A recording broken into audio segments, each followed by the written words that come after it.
Rabbi, I join. hate You have to movers. have me. Yeah. I'll reserve my comments for our next conversation. Yeah, I think that's a wise move. Just but Rabbi, by any chance, did you get to talk to your dad yet about the speaking with us? I did not speak to him yet. I'm debating whether I should speak to him or not. Oh, okay. I'm sorry. I don't know if he's in the right. I don't know if I'm still thinking about it. I was Maybe we'll just do it on one of our evening calls. Maybe we'll do a special feature as opposed to a big lecture. We'll see what he comes with. Yeah, I didn't know if, I didn't know what he'd be comfortable with or what you'd be comfortable with. And I didn't know if, there could even be something that was like a little bigger and, like a webinar and somebody was interviewing him and somebody was putting historic background. And I don't know, is Ruth Gruber still alive? She passed away a few years ago, unfortunately. Yeah, but I have a picture of her with me with her in my office. So. Oh, wow. Yeah, at her 100th birthday. Wow. Oh, she did live long. Wow. It's been a long time since I read Haven. Yeah. But if anybody hasn't read it, it's a phenomenal book to read. Is your dad in any way listed in there? Yeah. Oh, wow. Then I got to go back and reread it. Yeah. The Weinstein kids. Yeah. Oh, that's so exciting. Yeah. I mean, we're going to get started, everyone, okay? Sorry. So I'm going to do a mute, and I'm going to tell you about a rabbi's dilemma for anyone who picked up on the email. So I was having a conversation today. I'm going to ramble tonight, okay? So we're going to ramble. Here we go. So I was having a conversation today with my son, Uziel, who some of you know. He is currently in Washington, the state of Washington. He likes to go where the action is. And he's helping out one of the Chabad rabbis there. And he mentioned how, the political climate is so intense, you can't really say anything. So I'm happy he's aware of that. And he told me how the rabbi there, sometimes when people raise they bring up the politics. He says, everything is in the hands of God, and ultimately God is the one who determines what happens. And that's sort of his line of response. So I told Uziel why I don't say that. Everyone, you got to know your crowd. So, and you also have to know yourself. So you have to as well. So there isn't a right and wrong here for sure. But I just told him I personally don't give that response because, and this is my dilemma, because I feel like when I give a response like that, I lose the audience, if you will. I lose the ears of the person I'm speaking to because, he's just a religious. He just dumps everything on God when he doesn't know how to deal with it. And which is what it sounds like to someone who doesn't have context, which I think is the vast, vast majority of people, especially when it comes to God, because, if we don't study about God, then it's really very hard. Like I was having a conversation earlier today with someone, and they were, they went through some very big challenges in their life. And when I said, that everything that happens in this world is orchestrated by God. Not everything we choose to do, that's our choice, but everything that happens to us is orchestrated by God, and it cannot happen unless God wants it to happen. I was talking to him about the story of Joseph, where Joseph told his brothers, after he finally revealed to his brothers that he is Joseph, he told his brothers, don't worry. I'm not upset at you. It's God who sent me down here in order to make sure that our family will have food when there is a famine. So he saw despite the fact that his brothers, his own relatives, hated him so much that they almost killed him, and then decided last minute, oh no, we won't kill him. We'll send him down. We'll sell him as a slave land of Egypt, which is a completely foreign element to Yosef's beliefs and his lifestyle and everything. And that's where he was, away from his family with a new set of trials and tribulations and being imprisoned, etc., etc., for those who know the details of the story. And all of that Joseph saw in the context of God making this happen for a reason. So, by the way, you sold me to Egypt. I'm not letting you take credit for this. Sorry. I came down to Egypt because that was my destiny. It was my divine destiny. Sorry, I'm not. I so will not let you take ownership of what happened to me. Then I'm not even going to be angry at you.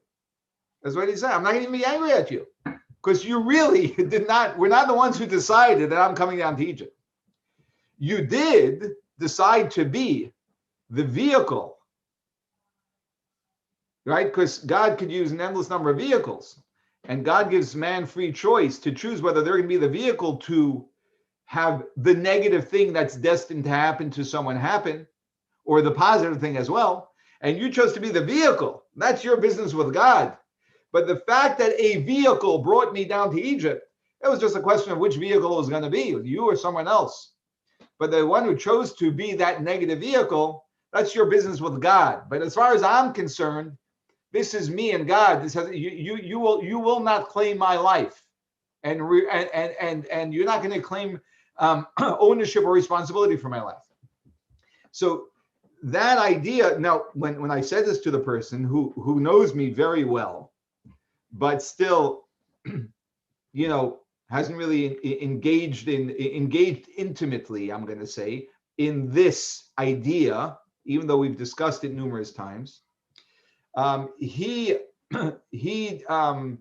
insists on holding on to the version of reality, which I respect, especially because of the immense trauma that he had to deal with in his life. So I can't even stand in his shoes to be able to relate to what it means to jump out of his storyline, the story that he chooses to live in. And that is that this terrible thing happened to me. And when you say, he says to me, when you say that God made this happen, that makes me furious. How can God make such a thing happen?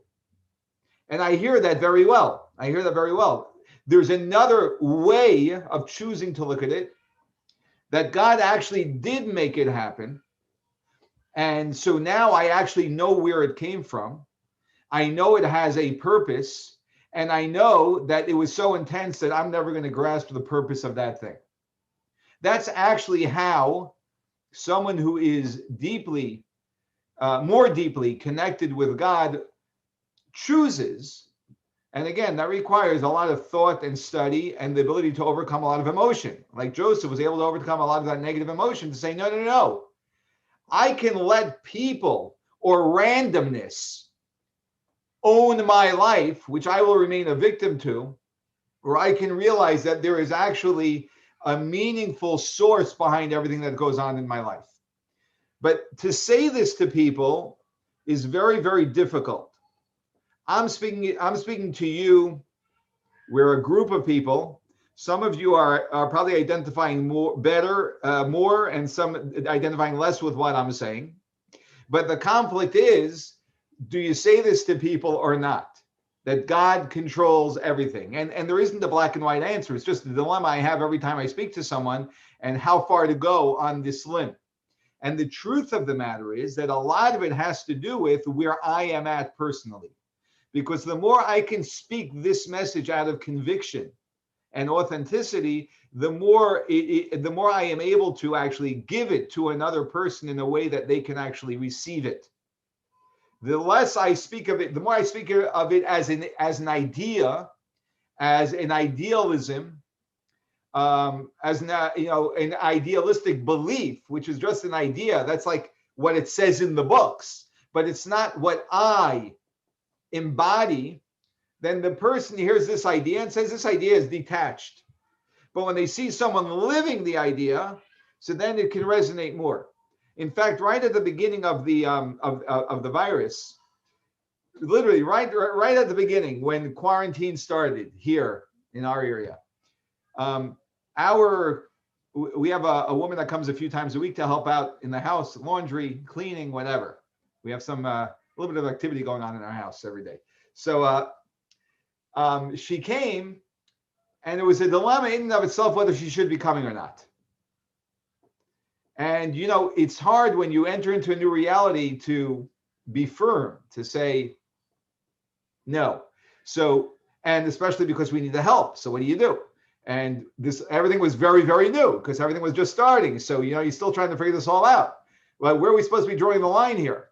And so she comes in and she mentions that she's not feeling so well. Okay. Whoa. So I tell my wife, I tell Rosie, we really need to, she cannot be here. So what are you going to do? You can tell. I said, I was like, I have to tell her to go. So I came over to her and told her, I'm really sorry, but with the virus going on and you're not feeling well, really, it's really not proper for you to be here. And I'm sorry, it's nothing personal, but we're going to have to ask you maybe to go home, and we'll see for the future what to do. So she tells me she's I don't know where she's from, Ukraine, I think, not Jewish. She tells me, she looks at me. She knows I'm a rabbi. I guess she figured it out at some point. So I'm a rabbi. I definitely look like a religious man, whatever it is. And she tells me, but you believe in God. What are you worried about? If God doesn't want you to have the virus, you won't have the virus. Now, she stepped right into this dilemma, actually. She stepped right into the dilemma. Now, there's a language barrier. She doesn't speak English very well or understand English very well. So I can't start, and I didn't really want to bring religion in between the relationship we have of her doing work for us. So I didn't want to start philosophizing with her. So I just said that's not exactly the story. That's not exactly how it works, which did not help her at all. But I just said, you do need to go, whatever. In the nicest way possible, I said, but that's not changing my my feelings. Just put it that way, okay? So you have your philosophy, that's very nice, but you need to, you really have to leave. But what she was really saying was, she was expressing the confusion that we all have on some level. And that is one side. If God is in fact the one who orchestrates everything, then we can sit back in our recliner all day, don't worry about anything, and don't take care of anything because God's going to do it all. And if we don't believe that it's orchestrated by God, then we need to be responsible for our health.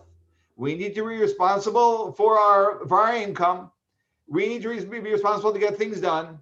And it's our fault when things happen, or it's randomness's fault when things happen. Because that's just science.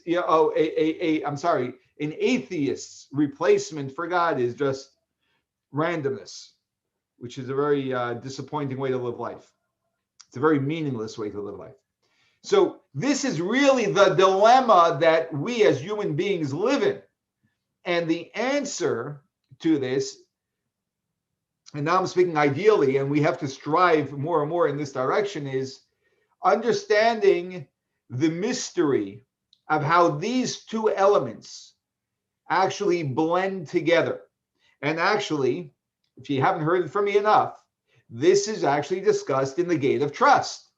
That even though we trust, absolutely, we make the effort to, because ideally we want to trust absolutely in God. God tells us that yes, you trust in me 100%. I hold the reins to everything, but you need to do what I have told you to do. So God tells us, go out and make a living. God tells us, I need you to take responsibility for your health. I need you to go to a doctor when you're sick. What I'm going to do, God says, is I'm going to send you blessing through the doctor. That's the vehicle. The doctor doesn't heal you. I heal you. I heal you through the doctor. I heal you. I send you livelihood through the business that by divine providence, you end up opening up, and whatever that may be. Now that balance of me doing, but it's not my actual doing that's accomplishing it, but it's actually God who is flowing through me because I am doing, is an idea, is a balance which is very hard for us to envision. Because, like, think about it. You're standing at half court. For those who play sports, you're standing at half court and you're shooting a basketball, right? And you're trying to get it into the hoop, right? If you can get it from half court, you got a very, very good outside shot, right? And you say, well, I practiced for months and months and years, and I have this great outside shot. I am good, right? That's one perspective, which is a perspective of it's all me. Another perspective is, why would I even practice? God decides if the ball goes in the hoop. So I'm not going to even practice, and I'll just shoot, and hopefully it'll go in. That is really naive. That is, in fact, naive faith. That is, in fact, naive faith, which is what people perceive I think anyway, that sometimes people perceive when I speak about God. But actually what it is that God says, if you want to be good at something, you need to make the effort.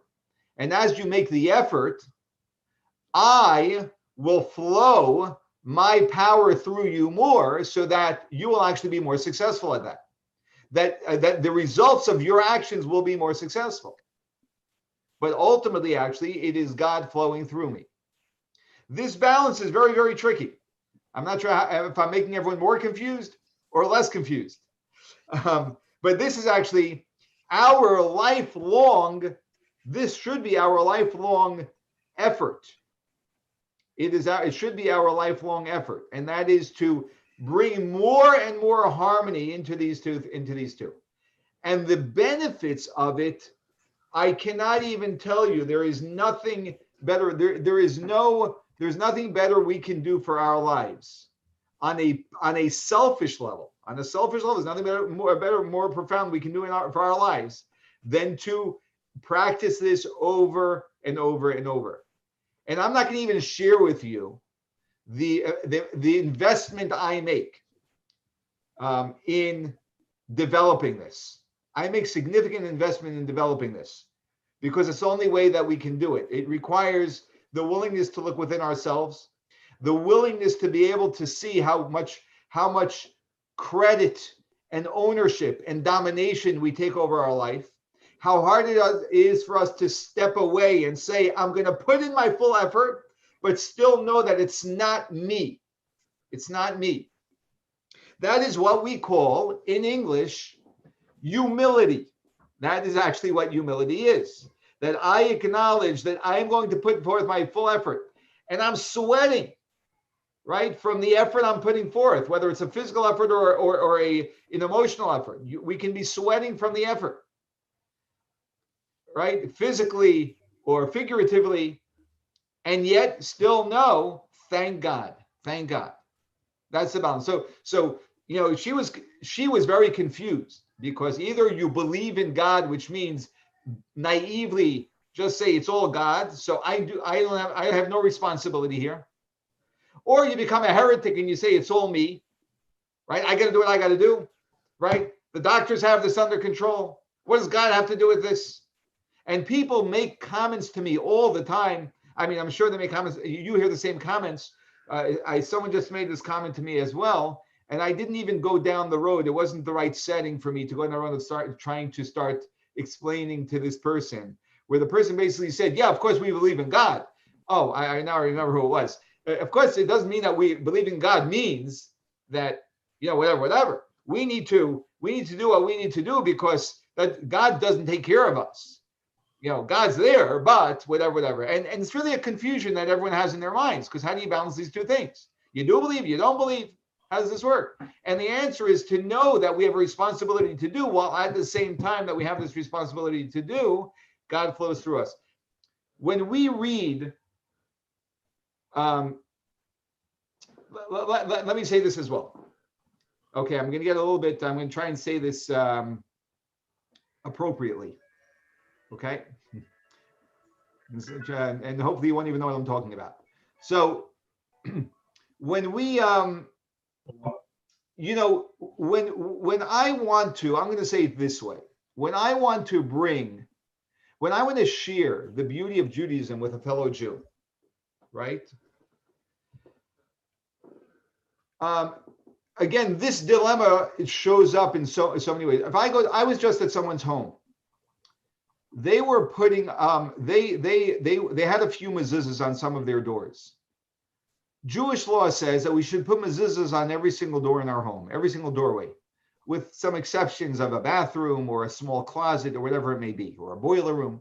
Okay, but we put now. When I came to their home, this couple's home, they had maybe 4 mezuzahs or 5, 6 mezuzahs. I don't remember how many. And they had a classic, single family home. So I don't know. They had 15 doors. So they had about a third of the doors had mezuzahs. So I explained to them. This is why they asked me to come. So it was an easy one for me. I explained to them what doorways require a mezuzah, what defines a doorway according to Jewish law. And so they said to me, a different rabbi was at our home, and I know who the other rabbi was, and he's a Chabad rabbi, not from Bucks County, but from the wider area. And he didn't tell me to put mezuzahs. He came a few years back, and he never told me to put mezuzahs on all of our doorways. Okay, now I could have done 2 things. I could have made myself righteous and say, well, he should have. He really should have. But I didn't say that because I know exactly why the rabbi didn't tell him that. Because I don't tell everyone I go to, put mezuzahs on all your doorways. Because I know that I explain to people the mitzvah, and I say you can do that, or you can start with a few doors. Because I don't want to lose them to it's an all or nothing thing. I want every mezuzah is a mitzvah. And many, many people say, well, Rabbi, let's do 2 for now. How much are they again? 15 times $45.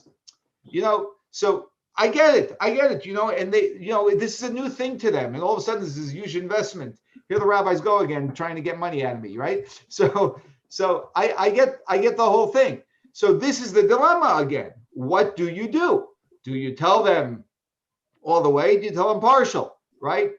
But here's the bigger dilemma, the deeper aspect that I want to get to. And that is, do I compromise Jewish values so that in my mind, I'll be bringing a version of Judaism that is digestible to this person, which basically means, you know what that means? I'll tell you what that means. That means I have no faith in you. That's what it means. So therefore, I have to cut this down to baby-sized pieces so that you can digest it. Or I say, look, I want to tell you how this is, okay? Because there's a God in this world, and God is real. I wouldn't say it in these words, but I'm conveying this to you, right? God is real. We don't cut down God. We raise ourselves up to God. God's infinite. I'm finite. That's a life and a half long of work, or an eternal work, to be honest. It's eternal work. It never ends because God is infinite, so it never ends, right? But we don't want to cut a God down to our size. Man, who wants a God like that? What can a God like that do for you? They're not my own God. I have myself. I don't need you, God. If I'm cutting you down to me, you have me. And sometimes I'm impressed with myself when I'm arrogant enough, right? So what do? We say, I have faith in you. I have real faith in you. I know that even though today you don't appreciate and understand and value and know enough about God and about the significance of a mezuzah to put mezuzah on all your doors, that may be the case. But let me tell you the whole story, and let me tell you how you can grow into this, and you'll decide how you want to do this. But let's not compromise greatness one iota because I am today small. Because even though I'm small today, I'm not really small. I only have a small mindset. And if I have someone who believes in me, then my mindset will grow and I'll start becoming closer to this greatness. This is very, very important. And I'm not going to elaborate more, but I think everyone understands the point I'm making here.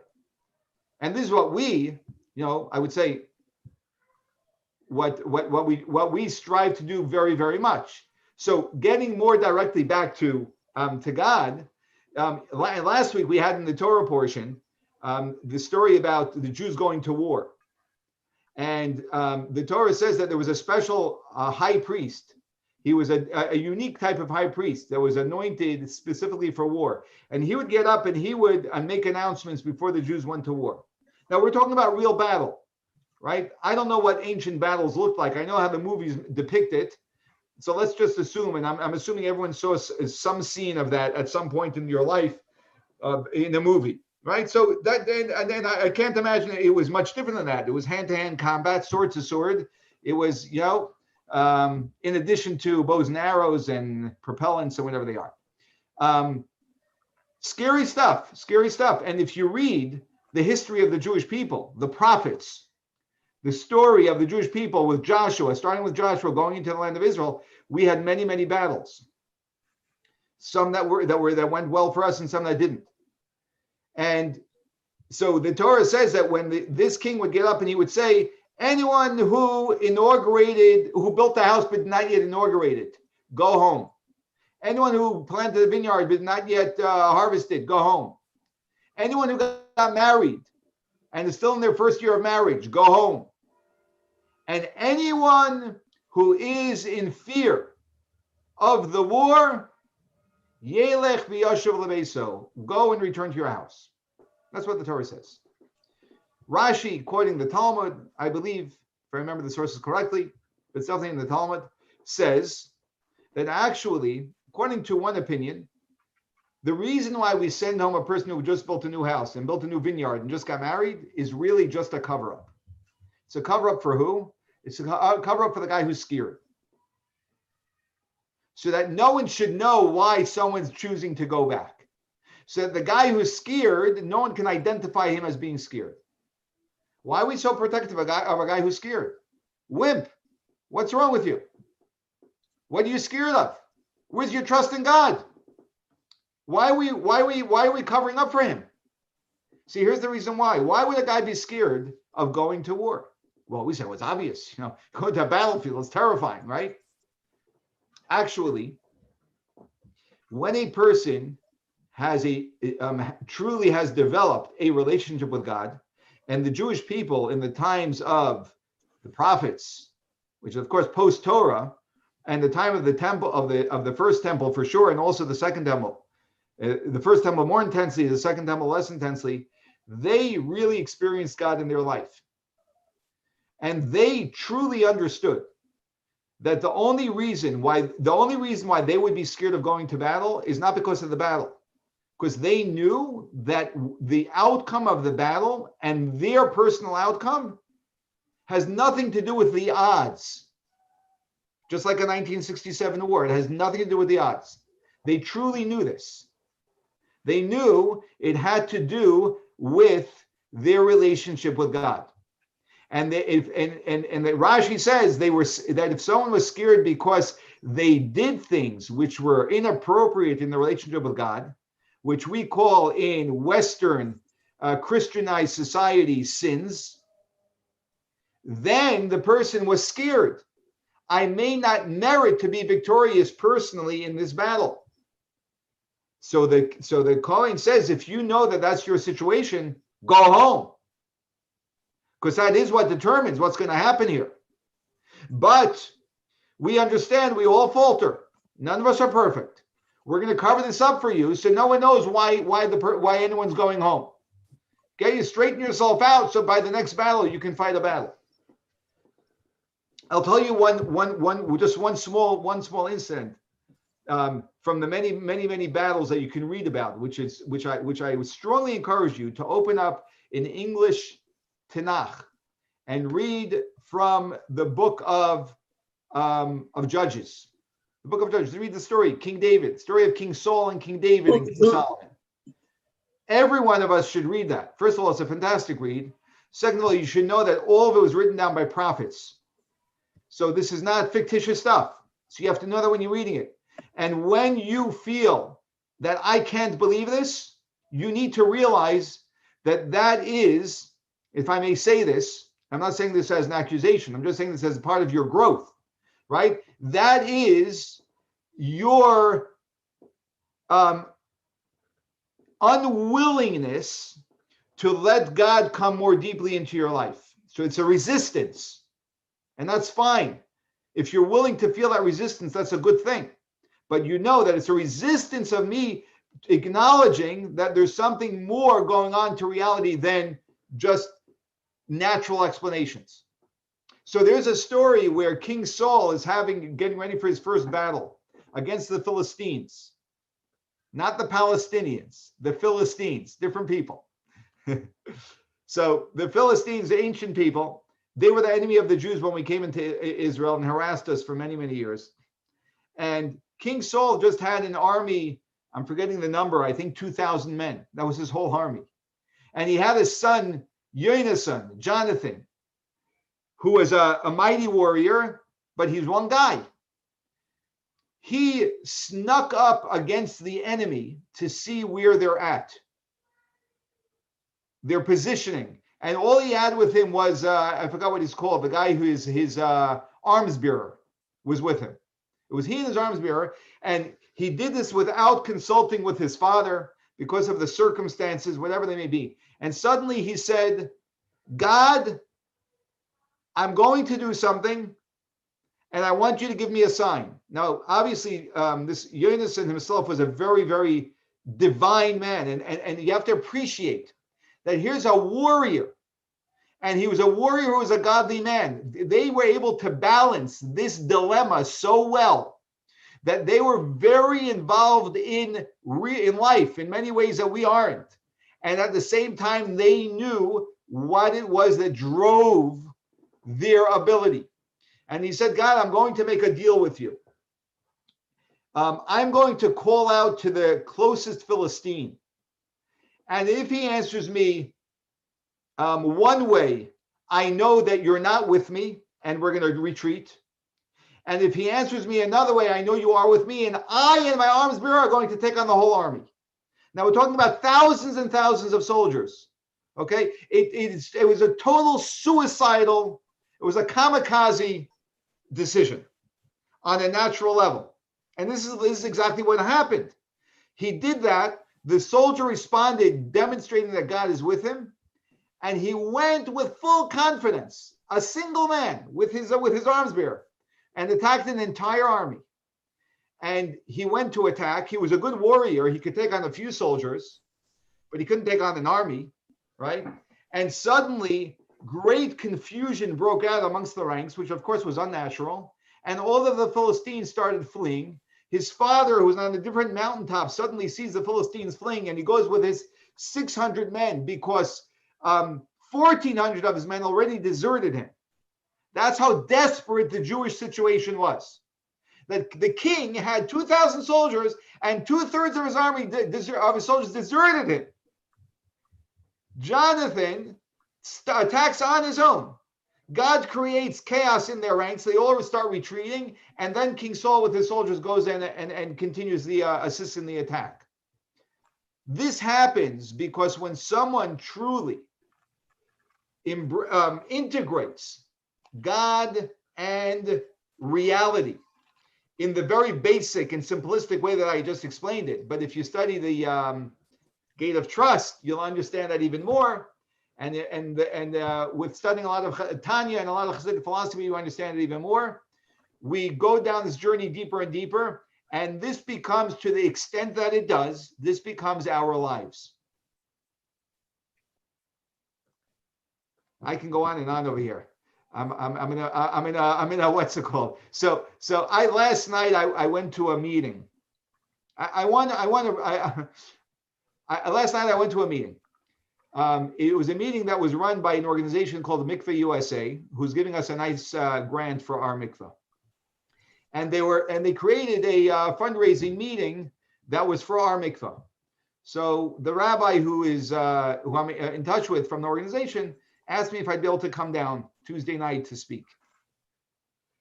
So I went down. It was an hour and a half from here in Fort Lee, New York. I went down. They had it in a hotel.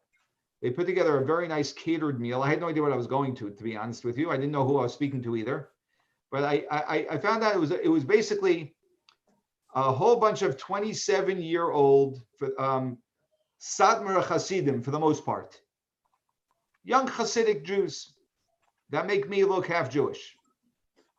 Okay, you got the scene. Okay, wonderful people, and I have a background that's a multi whatever background. So I interact very well with all of them, and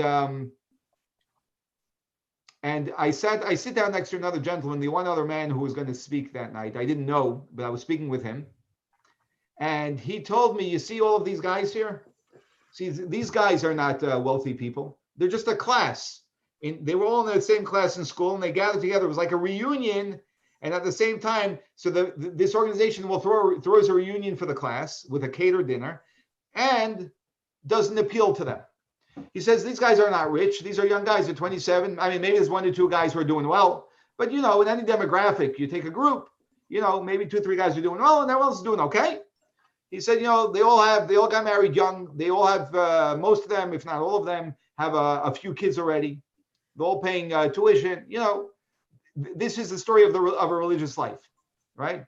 He says, all of these guys are going to pull out of their pockets. I mean, not literally, it wasn't there. I just shared about our community and what we're doing and why the mikveh is important for us. And they were very inspired by it, actually. And that was it. I checked out. I don't know, how they actually, but he says these guys are going to pull out of their pocket $1,000, $2,000, $3,000. And this is not like they have extra money. Why do they do that? Why do they do that? I know why they do that. They were raised this way. They were raised knowing that the value of tzedakah is great, that the value of a mikveh is great, and that I will take money that I barely have and I will give it. Not only that, I know that the money that I can squeeze out, I'm not talking about can give easily out of my pocket, the money that I can squeeze out of my pocket and give, God gives me to do things like this. And God will give me more so that I can do more of this. Because what determines ultimately what's in my pocket is not my efforts, it's God. God says I have to make the effort. But how successful that effort will be is in God's hands.